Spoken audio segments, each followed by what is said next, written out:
Lily is missing. My alarm went off at 6:30 a.m. Another day.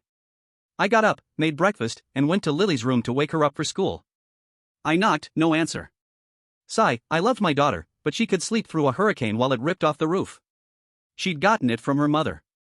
We'd lost Carly to cancer 3 years ago. Since then, it had just been Lily and me. But I needed her to get up. I had to drop her off at school and get to work. Come on, sweetie. Rise and shine. Hearing nothing, I opened the door to wake her. The room was empty. I searched the rest of the house, kitchen, laundry room, guest room, even the basement. Nothing. I started to panic. She was only 8, too young to have gone off on her own. I checked the doors and windows, no signs of forced entry. I looked everywhere, cabinets, closets, under beds, in bathtubs. Nothing. I went to my neighbor's house asking about her, but he just looked at me like I was crazy. I probably looked it. I called my parents, no answer. Thinking maybe I'd dropped her off and forgotten, I raced to her school. I went to the administration, but they asked what I was doing there and had me escorted out.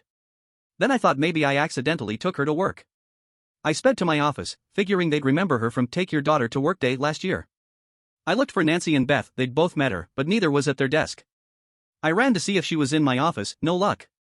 Some idiot had removed Lily from the picture of us on my desk, a dick move, but I'd deal with it later. I sped to her best friend's house thinking she might be there, but her friend's father told me to stop bothering him.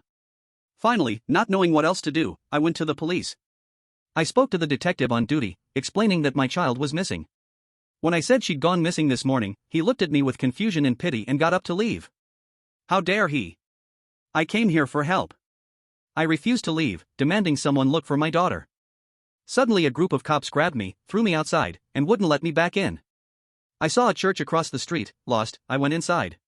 A priest approached me as I sat in the pew. What troubles you, my child? I don't know what to do, Father, I replied, the frustration finally overtaking me.